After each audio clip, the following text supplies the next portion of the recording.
All right, welcome all you D-scoopers out there to another episode of Unvarnished. Today we have Stuart Kellock from Label Apeel. He's in the UK, and I actually have some tea just for the occasion. And Darren, this is, I think, our first interview where our interviewee is going to be standing. Nice. Yeah. We were in rehearsal, which, by the way, lasts about 30 seconds before we go on. We were all suggesting maybe we all stand, but we're not going to do that. We're just going to make Stuart do his thing. He's going to burn way more calories than we will during this, I think. Very difficult to do my dance routine while sitting down. Excellent. You have a lot of room. I don't know. You have a table. Let's go. Oh, easy. All right, Stuart, we're going to start with a really easy question for you to start off. Give us your background. How did you get into printing? Nobody grows up wanting to be a label printer. Nobody gets to the age of 9 and goes, you know what, I'm definitely going to be a label printer, do they? It just doesn't work quite like that. My parents had the business. They started the business in our garage of the house, and it was there for about, I think they set that up when I was about 13, 14. So it always been there, and I was always determined never to go anywhere near it, to be perfectly honest. It looked like a pretty mucky, messy, horrible world to be involved in, and certainly nothing I wanted to have anything to do with. But the business grew, and I came to leave school. Probably hadn't worked as hard as I should have done. Probably haven't got the grades I could have done. Business had grown. Dad was getting busy. It was taking quite a toll. And my grandmother told me I was going to be joining the business. So that was my start. I'm 6'4", and back then carrying a little less timber and was probably a little bit bigger, and she was 4 foot nothing, but she was not a woman to be argued with. So I did as I was told, to be perfectly honest with you, and that's how I got into label printing. I, of course, at that point said I'd definitely do it for 12 months, and that was it. I'm out. Now, here we are, 35 years later, and I'm still here. So, yeah. Wow. Thanks, Grandma. Nicely done. Yeah, thanks, Grandma.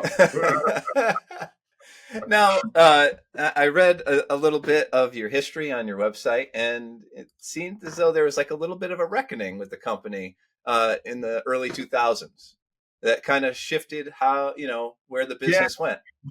Yeah, I mean, but it seems like a difference. It really nearly was a different century. It was a long time ago. It certainly seems a long time ago now. But yeah, back in the early 2000s, we were a pretty standard jobbing flexo printer, to be perfectly honest. Doing nothing particularly special, doing a lot of work with retail customers, a lot of sale type labels, was now, buy one, get one free, all of that sort of stuff. Pretty straightforward, pretty easy, pretty cheap and nasty, labels. And that was fine, and that was going okay. But, truth be told, we weren't very good. The kit was pretty rubbish.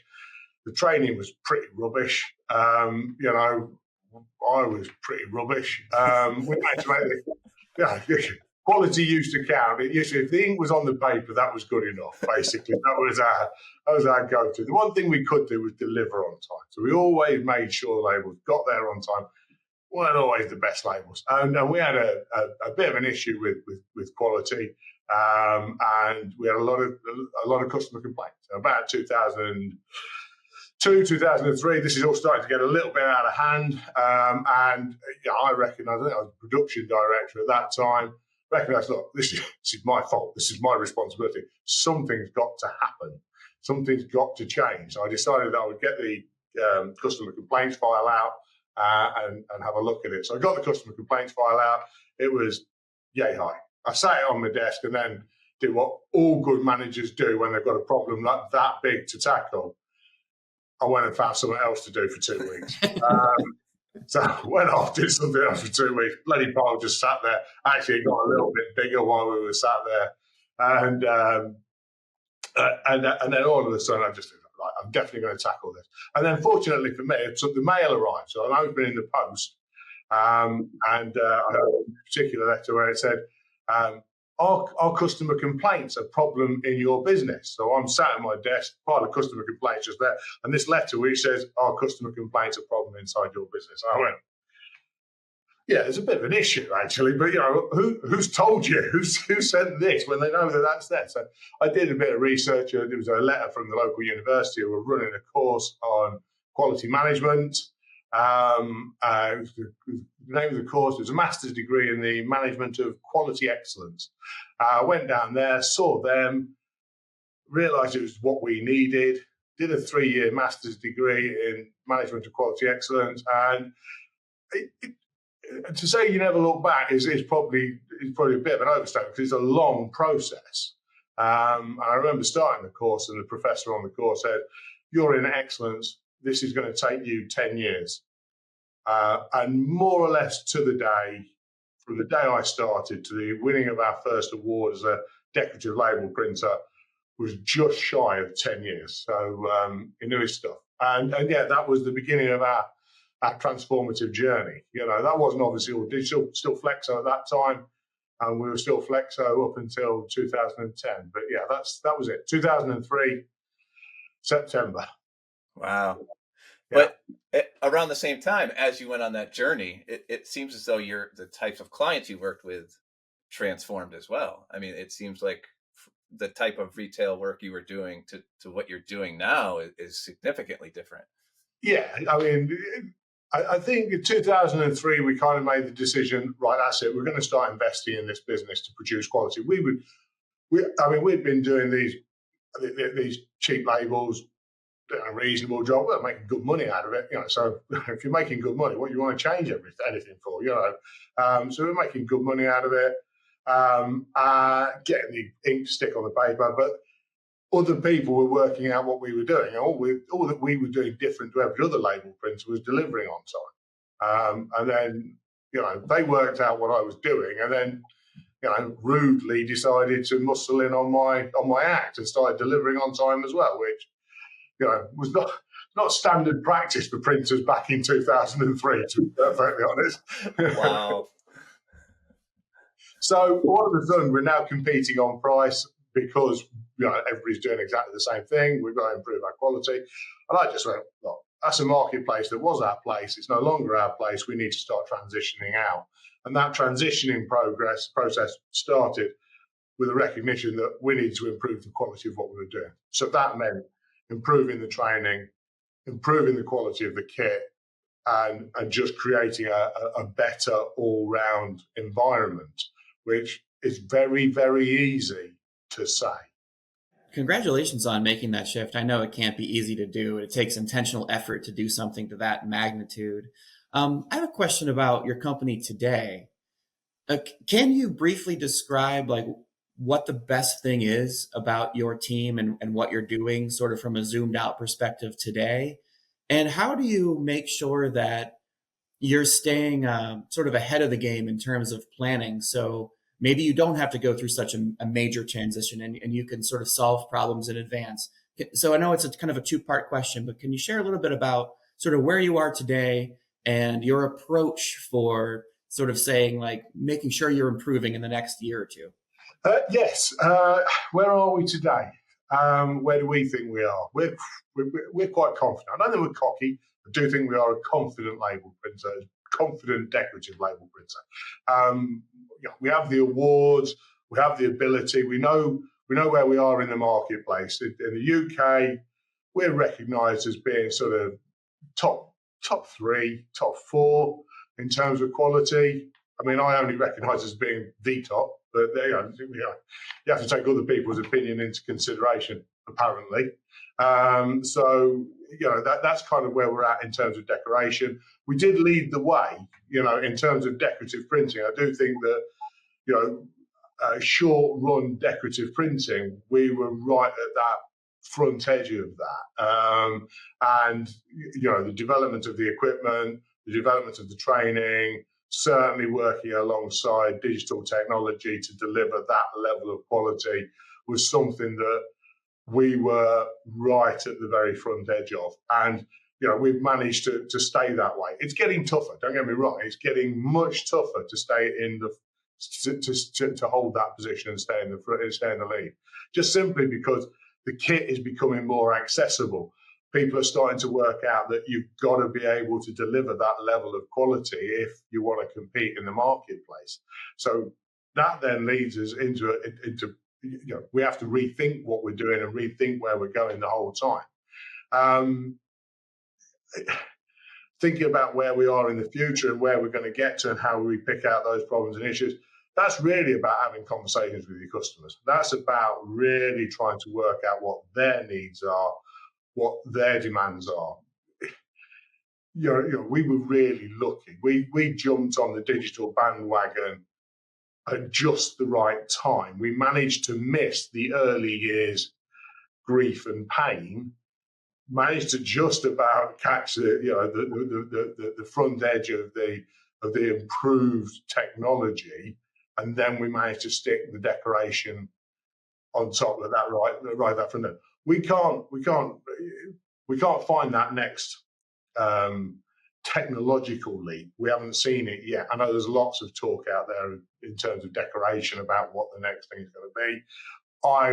I'm yet to be convinced that the digital decoration is where I would need it to be for me to make that move. So, I know others disagree with me on that. But I don't think it's where it needs to be. So I need to go and look at other things. So if it's not technology, then it must be training. Because that's the only other thing we've got. It's the people and the technology. Okay? There's a customer demand, which is obviously what we need to do, but it's really working out how you use the technology and the people, the team that you've got to really make that. So actually, we're really focused on training. That's where everything's going. Yes, we keep buying kit, but we're not buying anything new in terms of what we're doing. It's pretty much the same, different formats, different configurations. But really, getting the people up to the required standard and the required level is absolutely key. What do you when you say training? What levels are you talking about? Is it just production, or is it even on pre-press, the creative side, the sales side? Like, what do you mean by the training you're talking about? Everything, everybody. This morning, me and the sales manager had a conversation about where we're going to be taking the sales training to over the next 12, 18 months and what we're going to be developing there. We're constantly training inside of our pre-press areas. We're constantly training on press. And we're not just talking about apprentices, because you can't just train. It's not like it's not like getting yourself a Speedmaster, an Heidelberg Speedmaster, try getting an apprentice on there, and 35, 40 years later, he's still using the same press. It doesn't work like that these days. The technology moves on so quickly. The working practices move on so quickly. Even your time-served 50-year-old printer has got to be prepared to take on some training and some development and some growth. And I am extraordinarily fortunate. The people we've got in our team love that. They just love that. They eat that progression and that development, and are constantly challenging me to find better ways of training them. Now, for me, being a designer, curious, like, you have a lot of cool capabilities. I've checked out your site, and some of the labels are absolutely amazing. And given your capabilities, how do you close the gap? Because you could do so many things. How do you close the gap to all the things you can do and getting it to the customer so that they can actually take advantage of all those things? Because sometimes what you can do, you can't even, there may not be an example out there in the world of, if you combined all of those cool techniques that you have to actually show it to a customer. How do you close that gap between what you can do and getting that over to a customer so they can understand how to use what you do? I think you've got to choose who your customer is, and I think you've got to recognise that your customer is not always just the guy who's giving you the cash. Your customer is the designer who sits behind that. It could be a whole range of different people in the marketing team. There's a whole range of people that you've got to influence. And I think that that's part of our training. Part of our training is training our customers. We spend a lot of time talking to designers about how they can get the best out of the technology we do. We'll get a room full, get sort of 6 or 7 designers in this room from different customers, and we'll have training days, and we'll show them what fantastic decoration we can do. We were very lucky. We've got a hot foiling and embossing tool maker literally down the road, Tomlinson's, who are just brilliant. And they will come in and do some training with anybody that wants to do it. And we will deliver some stuff, and then we'll get them out on press and get them mixing some inks and laying some plates and putting some cutters on and pressing the big green button on the HP, and doing all of that sort of stuff. And that is how you get them into a conversation. But we all know that there's technology which just doesn't get used. How long have we been talking about mosaic? And I know that there are guys out there who are using it. I get it. You know what I mean? But trying to get that across to a designer is not an easy conversation. That's not an easy sell, because designers work on that screen. They work on that Apple Mac screen. And if they can't put it on there, they're not going to release it to the press. They are just not going to do it. And if I say to them, well, look, it's great. We're going to put a football on here, and it might appear here next time, and it might appear there, and it might appear there. I say that to a designer. You can see them shutting down as I tell them I'm taking control away. So you've got to really work hard on those sorts of conversations, and just be passionate and drive as hard as you can, but also be patient in that it will come, but it's just got to wait for the right projects at the right time. Well, it definitely seems like the clients that you have are passionate about working with you. There's lots of energy, I think, behind what you're able to provide those brands. You seem like you're passionate about what you do. Maybe the 14-year-old Stuart would be surprised at this, but it seems like you love what you do. Can you talk a little bit about just your personal connection with the what you're doing with your career? Yeah, no problem. I love it. I genuinely love the problem solving. That's what I love. I love coming into work. I love solving the problem, whether that's a commercial sales type issue, whether it's a marketing problem. It's a small business. So we only have 47 people here. So, this morning I've been on press. I've been on the planning desk as well. Done some problem solving there. Got dragged in to have a look at some designs for a customer, and also managed to sit down and work out the very rough skeleton of a marketing plan for next year, which is a little late, I know. But that's the way it works, so the mix of work, it's just fascinating. You never know what you're walking into. And obviously, it's always been a family business. And now I've got both my daughters working here. And the eldest daughter has just taken over as the managing director. I'm stepping back, still involved in the business day to day, but they're now going to allow me just to wander around the business and do whatever I like, sounds good.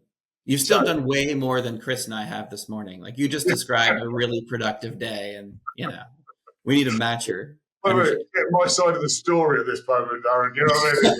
There might be people out there going, yeah, did all of those things really badly. You do have like a 5 or 6 hour head start on us, though, I guess. That is true. Yeah. Wait, can I compliment Stuart? And maybe it wasn't you, Stuart, but maybe it was someone else in your family, or someone else at the company, or maybe it was some fancy schmancy marketing agency in the UK. I love the name of your company. As a person who likes smart, creative puns and dad jokes, it hits all of Label Apeel is really smart in terms of like the double use of the word appeal. So golf claps to whoever came up with that one. Yeah, well, I'll pass that. That was my dad. So when you say it's a dad joke, it was a dad joke. It was my dad joke. So I'm taking him out for a drink tomorrow night. So I'll cheers to it. Yeah, say on behalf of D-Scoop, clink the glass, knock it back. I'll buy him a drink on behalf of D-Scoop. That's right. Excellent. All right, I have a question on just challenges today. What challenges different today than they were 5 years ago, or what do you see as a big challenge right now? I think the big challenge is, I think training remains the big challenge. People remain the big challenge. Finding young people who are open-minded enough to recognise that there is a career here that they could enjoy and grow into. Because guess what? They're all like me, but haven't got a grandmother who's going to tell them to come and do it. That's a bit of a challenge. I think differentiation is a challenge which I enjoy embracing that and sort of trying to work out. Okay, well, look, if we're all using the same kit and we're all turning up to the same customers, what's the difference? What's the difference between me and the next guy? And I think that, and that's where things like D-Scoop come into their own, don't they? I've been to some D-Scoop events. I've been over and looked at some of the commercial guys and some of the web to print guys and stuff like that. And the idea is you can borrow and steal from them guys to help you to differentiate your business. That's just fascinating. That is just fascinating. For me, that's what you get out of D-Scoop. Going and looking at, going and kicking the tires on another man's sort of factory and sort of trying to work out what he's doing and what he's doing well, and everybody's been so open as well, which is great. All right, that leads me to my question. So, if someone's going to come into your place and talk to you, like, what would you think they would say your superpower is? Well, I know my superpower because it's written on my underpants, so that makes it really easy. But my superpower is knowing what I'm not good at. I know. I don't know what it is. I just know what I'm not good at, and I think that has stood me in good stead. And accepted that sometimes I'm not going to be the best at everything I do, but you just got to give it your best shot and learn as much as you can. And I think that's it. I'm not the best salesman on the face of the planet, but when sales need doing, go and give it a crack. I'm not the best in marketing, but not being the best and knowing you're not the best actually gives you an advantage, because at least you're going in knowing you've got to do some learning, you've got to do some growing, you've got to do some developing. And I've never ended up the very best at any of those things, but I've always improved a little bit every time that I've gone and tried it. So that's my superpower. Love it. That's a great one. I love it.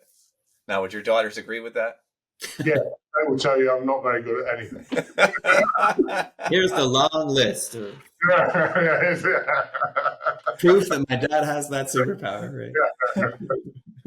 Wallet opening is my only really, really good skill, I think, as far as Listen, I have a 17-year-old daughter, and I know I have the same superpower as you. So